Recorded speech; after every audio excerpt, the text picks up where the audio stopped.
welcome to Fresh Thinking. Today we'll be talking about the divide between resource geologists and mining engineers. I'm your host, Susan Havlin, Managing Consultant for the Geology team in Australia for Snowden Optiro. I'm joined by Tarrant Elkington today. Tarrant is our General Manager and Mining Engineer. He has 17 years of consulting experience and he recently gave a talk titled "What a Geologist Thinks They're Giving and What a Mining Engineer Thinks They're Getting, Are They the Same Thing?" at the Mineral Resource Estimation Conference at London. Welcome, Tarrant. Thanks, great to be here. So, Tarrant, how did you even come up with, firstly, the idea of your talk for MRE25? Were there any particular projects or just a series of projects and common issues?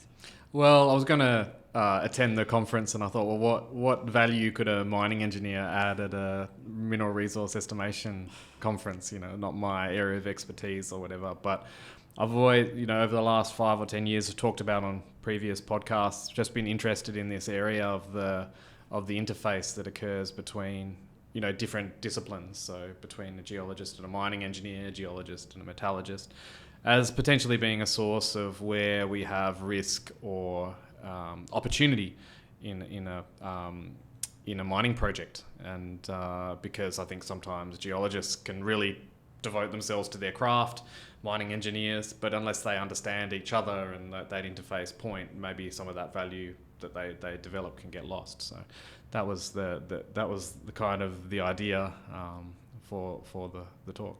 Oh, cool.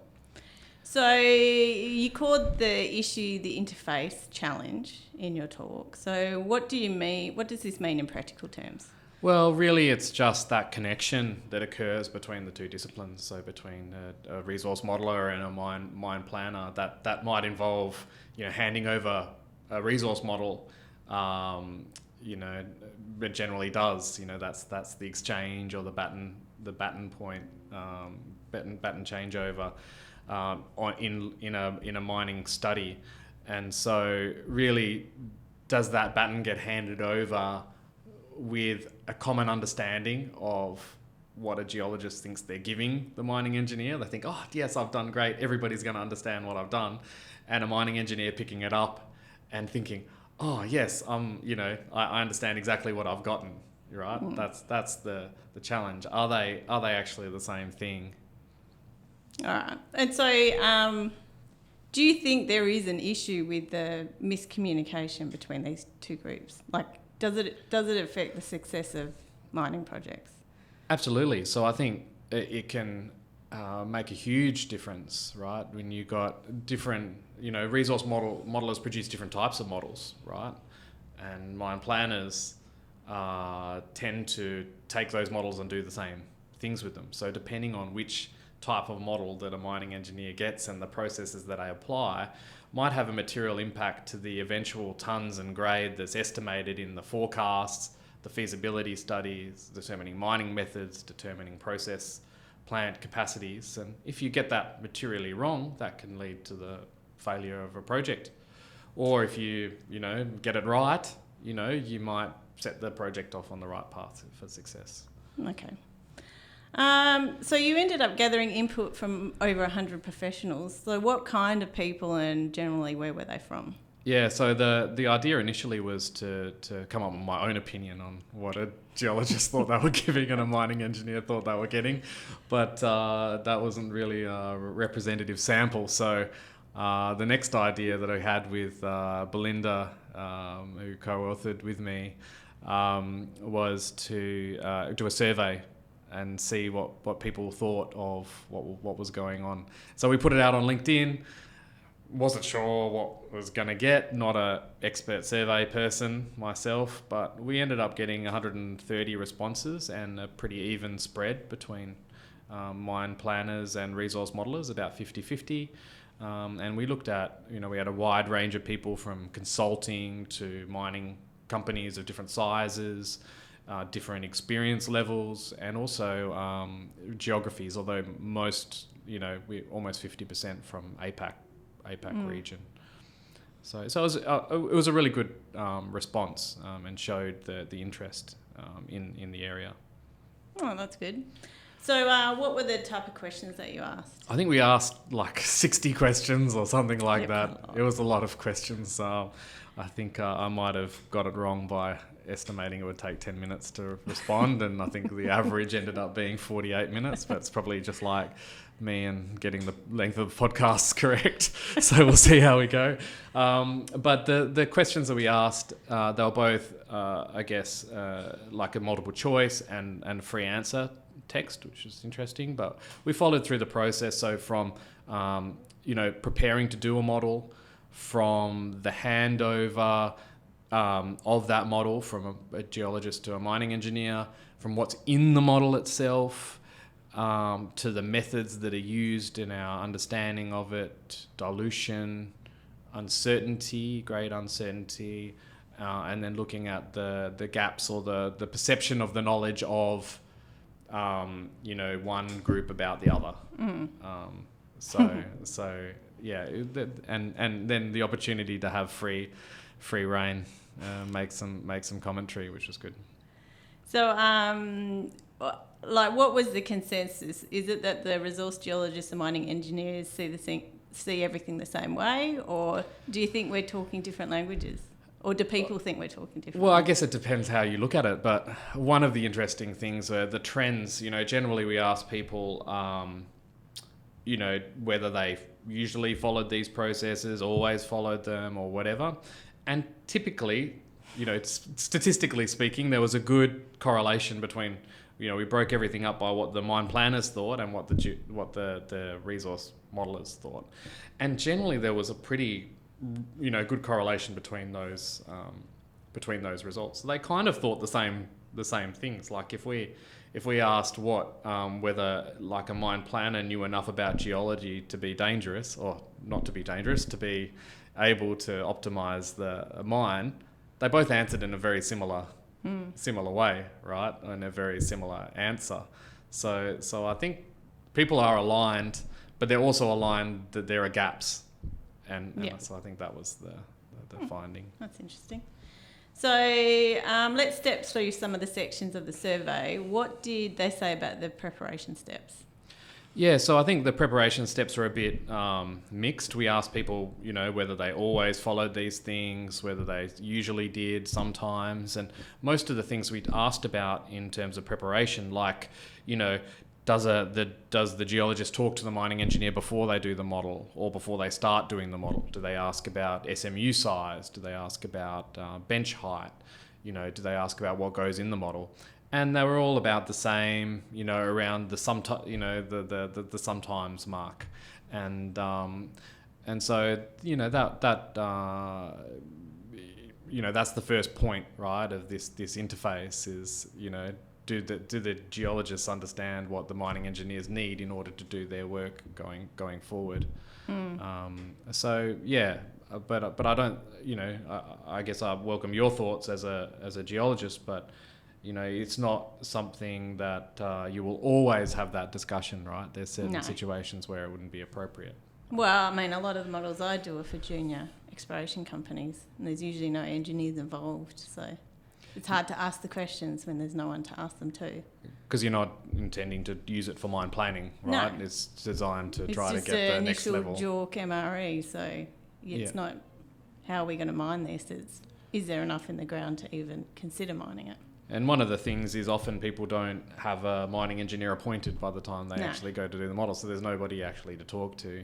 And so sometimes those things are more commonly done. I think the feedback is when it's either done by the same company or done on the second time around. Yeah. So this is usually an issue for the first time that you go and estimate a resource, right? And a lot of those models do get picked up by mining. Yeah. So they weren't actually ever intended to be used for mine planning, but ultimately were used for mine planning, right? So this is one disconnect that can occur, maybe not instantaneously, but over time. Yeah. Right. So moving on to the model handover step, what were the findings there? Yeah, I think it was very positive. I think most people understood the need for handover documentation. So when I hand that baton over, that resource model, that you get a note that explains to you all the fields, what's going on, so that the mining engineer can use it properly in their work. And so it both sides were very, said that it was usually being done, right? Yeah. Which was quite encouraging, because that's a very important step, I think, in this whole process. I know you've put together a really good form for doing that with your resources, but encouraging to see that people at least think that they are doing it, and that the mining engineers think that they're getting it. Well, it's an important step. That document needs to travel with the resource the whole way through. Yeah, it's a part, to me, it's part of the resource, right? Like, what's the point in giving a digital model that nobody understands or uses in the wrong way? So, so I think that was quite a good. Oh, that's good. So now onto the models that were actually provided. What did the results say on this? We only asked a few things about the contents of a model. You could ask all sorts of things, but two areas I focused on were waste. Whether we use waste, modelled waste, because you need it for pit optimization or dilution assessment, whether you put grades into the waste, and then talked about geometallurgy. And going from through those three things, it was most commonly that people included waste in the model. So that was quite common, although I've seen many cases where it hasn't, which annoys me to no end. Then it was less common that waste were modelled waste grades were modelled, and I think that's a gap that we need to try to close, because we can never properly do dilution assessment without understanding that. And then geometallurgy was much lower on the less common, but I don't think that was in the sometimes range. I don't think that that's necessarily a major red flag or whatever. I mean, there's lots of different models, and if you don't have the data, you don't have the data, right? Yeah. So you probably won't go and apply it. Yeah. So I know part of your survey suggested that advanced methods like conditional simulation, like obviously they exist, right? And some people do use them. But was it their consensus that an ordinary Krieg model was still the most common model? And do you reckon, what do you reckon the barriers are? Did anyone talk about what barriers there were to using more advanced estimation techniques? I think the general flavour was ordinary Krieging is still most common, and that's what I've seen as well. But there is actually an increasing use of recoverable resource estimation methodologies, and also probably an increasing understanding of those models by mining engineers. I think there's been a move to now localize those models, which has introduced other sources of misunderstandings between resource modelers and mining engineers, but definitely still ordinary Krieging and ID weighted estimates dominate the spectrum. We asked more questions about recoverable resources and conditional simulation, because those were advancing areas, I think there was some interesting responses for those, one including one which we were trying to ask about whether conditional simulation could be used as a basis for a mineral resource estimate, which is kind of my one area of interest for me, in order to, lots of people in the industry have talked about conditional simulation being more, being something that we need to do, right? And by being able to utilise it for part of an MRE makes it potentially more mainstream and less academic. Yeah. So I was, quite encouraged that people were at least neutral on that point. So including the mine planners? Yeah, mine planners are we're fine with it, although I think the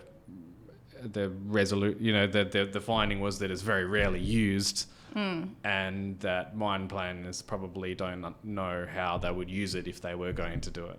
And that's something for us to work on. So you talk about localized recoverable models. So can a mine planner just use them directly? Do they have to do anything special to it? A localized model, when we're talking about trying to take a recoverable resource and put it into small blocks, I think my understanding is geologists never intended for that to be used for mine planners to actually have confidence that the the SMUs that they assign grades to would actually be the literal area that could be targeted with the pit, that you would actually need to take the whole panel or, parent block or whatever, along with that, and that you would find the grade within there. It was just the localization was done for convenience for mine planners to make these models more easier to use. Yeah. Right. But then mine planners just took it and said, no, we're just going to treat that like an ordinary Krieg estimate. So I think there's this misunderstanding. I'm not sure how big the issue is with people doing that. Yeah. Be worth studying, but another survey. Another survey. I mean, we could do lots of these things. I think people need a break from it. So you talked about dilution and whose responsibility it is. So is it more the mine planners? What is the consensus? Is it more the mine planners, or should it be both, or should it be the resource modelers? Well, I think the answers were that it was mostly on the mine planner side, but not all. And so there is a joint responsibility, and because that's what takes a resource and tries to estimate what's going to come out at the end of the day in your production forecast. So I think that the responsibility is shared, because I think there's a misunderstanding that that the only thing that happens between a resource model and a mine plan is the application of dilution and ore loss. But there's actually grade control drilling that often can change the shape and the variability of the resource that you end up mining.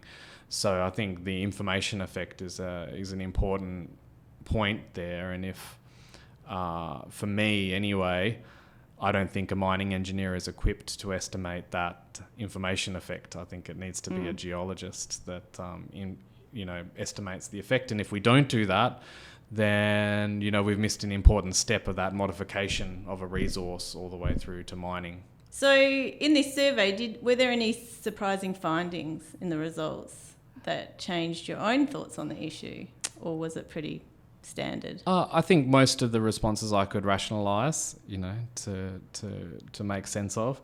I was surprised by how many people responded, so that was great, and that which indicated to me that this was actually an area that people were interested in learning more about and resolving, which I think is a good really good first step. One of the interesting things I think I was talking to you about, but so maybe a psychological thing when we asked mining, resource modelers and mine planners about the same thing, you generally got a more positive response from the person responsible for doing that. So, do I provide a handover note? Well, the geologist says always, the mine planner says sometimes, but then when we turn it around and say, does the mine planner review the resource when they get it?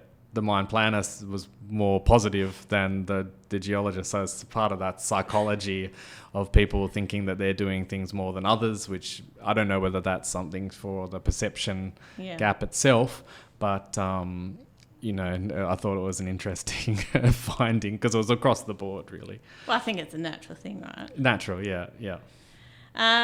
So what are some practical steps that companies or teams can take to improve this interface between resource modelling and mine planning stages? Yeah, so I think a lot of it comes down to the intent of the people wanting to address this area. So firstly, easy stuff, just communication. So talking between geologists and mining engineers, I mean, horrible thought, the two shall mix, but, talk to each other, be curious and learn, about the other, and then it also comes down to, putting those notes together, the documentation that goes along with things, and then finally, just education. So, be curious enough to want to learn and educate yourself, at least to be dangerous or ask the right questions on the other side to know what you're getting, and it's not just for geology or mining. It's metallurgy or anything that influences the value, because I think we can all be more effective if we learn more about the bigger picture. Yeah. Well, thanks, Tarrant. I found that survey very interesting and also your talk, so thanks for coming along today. If you enjoyed today's podcast, please subscribe for future podcasts.